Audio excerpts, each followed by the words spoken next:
اگر آپ حضور اکرم صلی اللہ علیہ وسلم کی سنت پر چلنا چاہتے ہیں نا تو اس کے لیے بہترین کتاب اسوہ رسول اکرم ڈاکٹر عبدالحی عارفی.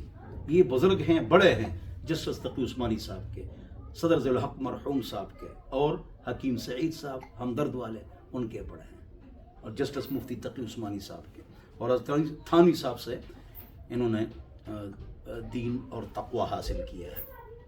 تو ان کی کتاب ہے اسوہ رسول اکرم، English, Arabic, Dutch, French, Urdu, Pashto, ہر زبان میں. حضرت شیخ الحدیث زکریا رحمۃ اللہ علیہ کیا کرتے تھے؟ اس کتاب سے مدینہ منورہ میں خود تعلیم کراتے تھے.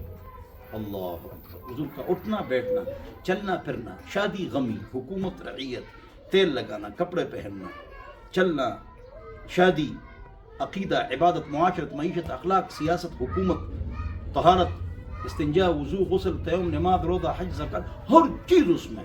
آدھا صفحہ پڑھو، عمل کرو. اسمبلی میں یہ کتاب تعلیم میں رکھو. اور میری کتاب ہے آداب.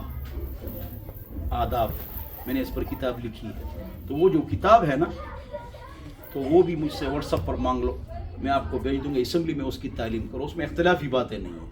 اس پر ڈاکٹر اسرار احمد صاحب اور قاضی حسین احمد صاحب، مولانا فضل الرحمان صاحب، مولانا سمیع الحق صاحب، مولانا عبد المالک صاحب منصورہ والے، اور جتنے بھی مختلف مکاتب فکر کے ہمارے بزرگ ہیں، سب نے تقریر لکھی ہے کہ یہ اچھی کتاب ہے. وہ مجھ سے مانگ لیجئے. اور آداب، ایٹیکیٹس آپ کے ٹھیک ہوں، بچوں کی تربیت ہو، تو اس پر آپ وہ کتاب مجھ سے منگوا لیجئے. 0311 444 00006. والسلام.